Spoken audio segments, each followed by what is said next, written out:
अंजाम तक पहुंचाते हैं। यहाँ तक हो चुका है, एडमिशन मिल गई, लेकिन कानूनी कार्रवाई अभी हम जारी रखेंगे। आज क्योंकि ये हाई कोर्ट में केस का फैसला हो गया है, इन बच्चों के एडमिशन भी हो गए हैं। अपने बच्चे की हिफाजत करने के लिए किस तरीके से एक प्रिंसिपल से अपने बच्चे की हिफाजत करने के लिए बहस कर रही थी या बात कर रही थी। किसी भी बच्चे के साथ पूरे उत्तर प्रदेश में कोई जुल्म होगा तो हम लोग उसके लिए तैयार खड़े हैं, उसके लिए एक्शन लेने के लिए। बस मैं यही कहना चाहती हूँ, जो मेरे बच्चे के साथ हुआ है वो किसी भी बच्चे के साथ ना हो, और कोई भी अपने बच्चे के लिए इस तरह से, जैसे मेरे बच्चे के ऊपर इल्ज़ाम लगाया गया था नॉन वेज को लेकर झूठा, वो सिर्फ सोयाबीन की बरी होती है उसकी बिरयानी लेकर गया था। अब आप सभी पत्रकारों का, ईमानदार पत्रकार इसलिए नहीं कह रहा क्योंकि पत्रकार तो ईमानदार होते ही हैं, जो बेईमान होते हैं वो पत्रकार ही नहीं होते। तो आपका सभी का बहुत बहुत स्वागत है। शॉर्ट नोटिस पे आज आप फिर आए। आप लोगों ने, सब ने, और पूरे देश ने, और मेरे ख्याल से दुनिया के बहुत सारे बड़े बड़े दुनिया के ज़्यादातर हिस्सों में एक माँ को अपने बच्चे के ऊपर एक स्कूल जिसमें वो बच्चा छोटा सा पढ़ता था, जो रक्षक होता है प्रिंसिपल, वो भक्षक बना हुआ था, वो एक छोटे से बच्चे पर जुल्म कर रहा था।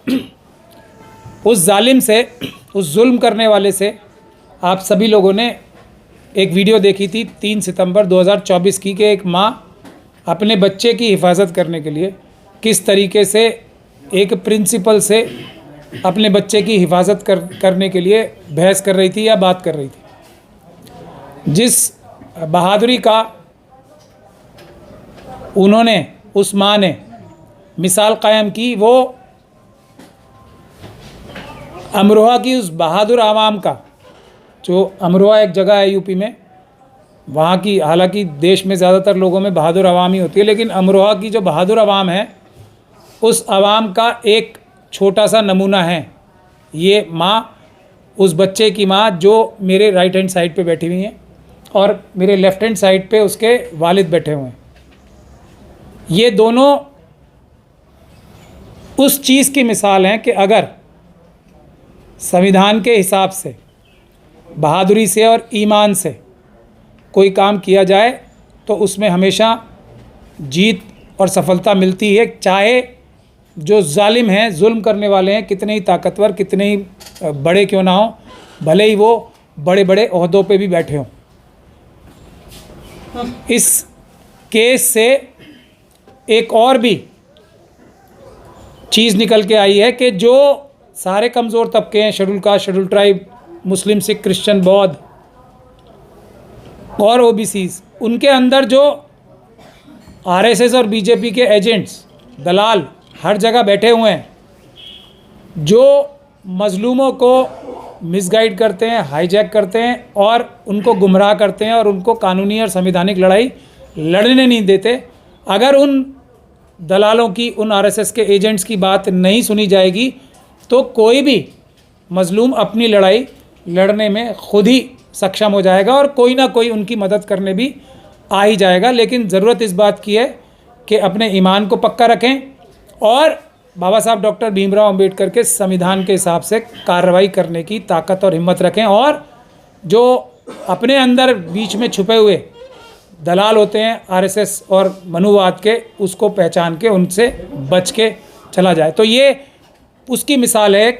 वो एक लंबी लड़ाई लड़ी गई उसके लिए, और आज उन तीनों बच्चों को इलाहाबाद हाई कोर्ट में हम लोगों ने ये मैंने टेलीविज़न पे ये देखा था, और फिर किसी ने हमारा इनसे रब्ता कराया, इनके पेरेंट्स से, ख़ास तौर पे इनकी जो वालिदा हैं, मदर हैं, जो मेरे बराबर में बैठी हैं, मैं नाम भी जान के नहीं बता रहा हूँ। ये वो अमरोहा की माँ हैं जिनके बच्चों के साथ जुल्म हो रहा था और उन्होंने उनकी हिफाजत की थी। तो हम उसके बाद इलाहाबाद हाई कोर्ट गए, इनके ऊपर तमाम तरह के दबाव बनाए गए, लेकिन ये नहीं टूटे, और इलाहाबाद हाई कोर्ट ने उन तीनों बच्चों को एक दूसरे स्कूल में, जो मेरे ख्याल से उससे भी ज़्यादा, कहीं ज़्यादा अच्छा स्कूल है, इलाहाबाद हाई कोर्ट के ऑर्डर के बाद उनको में एडमिशन मिल गई है। ये एक अम्बेडकरवादियों की और भारत के संविधान की बहुत बड़ी सफलता है। और ये एक तीसरी एक चीज़ मैं कहना चाहता हूँ, ये इस बात की भी मिसाल है, जो हमारे बड़े बड़े जो नेता हैं, अभिनेता हैं, जब कोई मजलूम होता है, जब किसी के साथ कोई जुल्म और ज़्यादती होती है तो वो भाग के वहाँ पहुँच जाते हैं, हफ्ता 10 दिन तक उनके नाम को बेचते हैं, अपनी लीडरशिप चमकाते हैं, अपनी नेतागिरी चमकाते हैं, और उसके बाद 11वें दिन से उनको भूल जाते हैं। सिर्फ दलाल छोड़ जाते हैं अपने पीछे, जो ये कहते हैं कि तुम इनके खिलाफ़ कोई कानूनी कार्रवाई नहीं करो, हम तुम्हारा कॉम्प्रोमाइज़ करा देते हैं। तो ये एक और मिसाल है अम्बेडकरवादियों की तरफ से, एक गिफ्ट है भारत देश के सभी मजलूमों को, कि हम लोग अगर कोई केस लेते हैं, कोई किसी जगह जाते हैं, तो उसको उसके लॉजिकल कंक्लूजन तक, उसके अंजाम तक पहुंचाते हैं। यहाँ तक हो चुका है, एडमिशन मिल गई, लेकिन कानूनी कार्रवाई अभी हम जारी रखेंगे। आज क्योंकि ये हाई कोर्ट में केस का फैसला हो गया है, इन बच्चों के एडमिशन भी हो गए हैं। और आखिरी बात मैं ये कहना चाहता हूँ, जो वो मासूम बच्चा जिसकी हिफाजत ये कर रही थी माँ, उसके बारे में मैं आपको बता दूँ तो वो देश का एक बहुत ही अच्छा नागरिक, बहुत ही होनहार नागरिक है, क्योंकि उसको एडमिशन जो है ना, इतना वो होनहार बच्चा है कि उसको एडमिशन भी अपने एज से 2 क्लासेस ऊपर की जगह पे मिला था, क्योंकि उसका IQ लेवल इतना ज़्यादा था कि वो अपने से एज के हिसाब से 2 क्लासेस ऊपर में उसका एडमिशन हुआ था। तो आप सभी लोगों को मैं यही कह के अपनी बात ख़त्म करना चाहूँगा कि जो मनुवादी मानसिकता है ना, हर एकलव्य का अंगूठा काटने की तैयारी में बैठी रहती है। वो बच्चे के साथ उस प्रिंसिपल ने जो झूठे इल्ज़ाम लगाए थे, जो पूरी साजिश के तहत लगाए थे कि सभी कमज़ोर वर्ग के बच्चों को इसी तरह कोई ना कोई झूठा इल्ज़ाम लगा के उनको पढ़ाई लिखाई से दूर किया जाए, वो उसी मानसिकता का पर्यायवाचक था।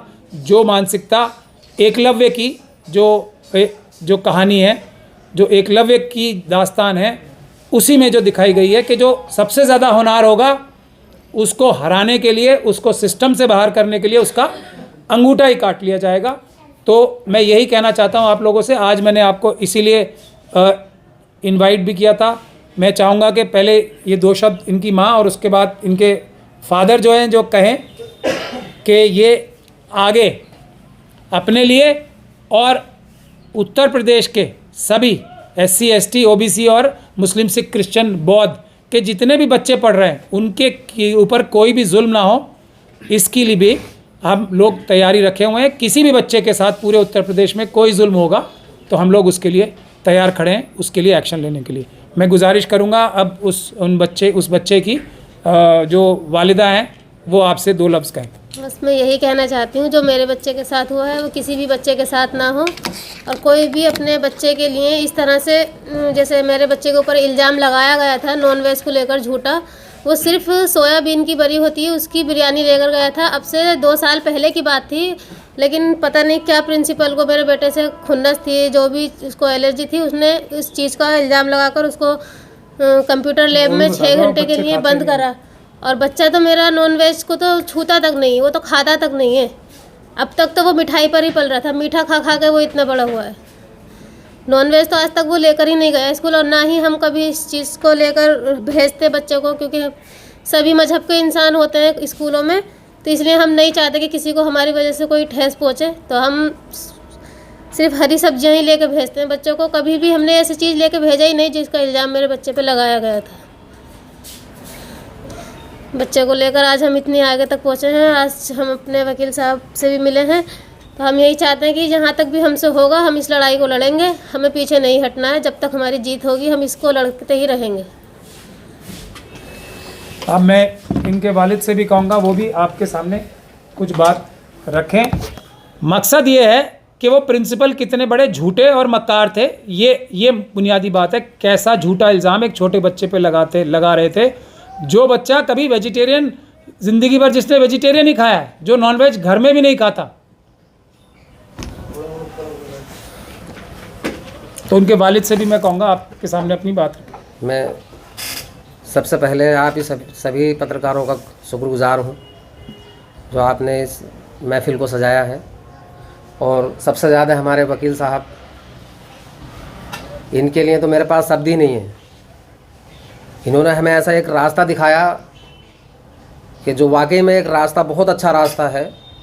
और कोई अगर हमारे साथ जास्ती करता है उससे ना डरने का रास्ता हम लोगों को बताया और हमारा साथ दिया। मैं बहुत शुक्रगुजार करता हूँ इसके लिए सरकार, और इसके लिए न्याय के लिए हम आगे भी जो है साथ बने रहेंगे और ईमानदारी के साथ। और हम चाहते हैं कि हमें इसमें न्याय मिले। जो भी हमारे बच्चे पे प्रिंसिपल ने जो इल्ज़ाम लगाए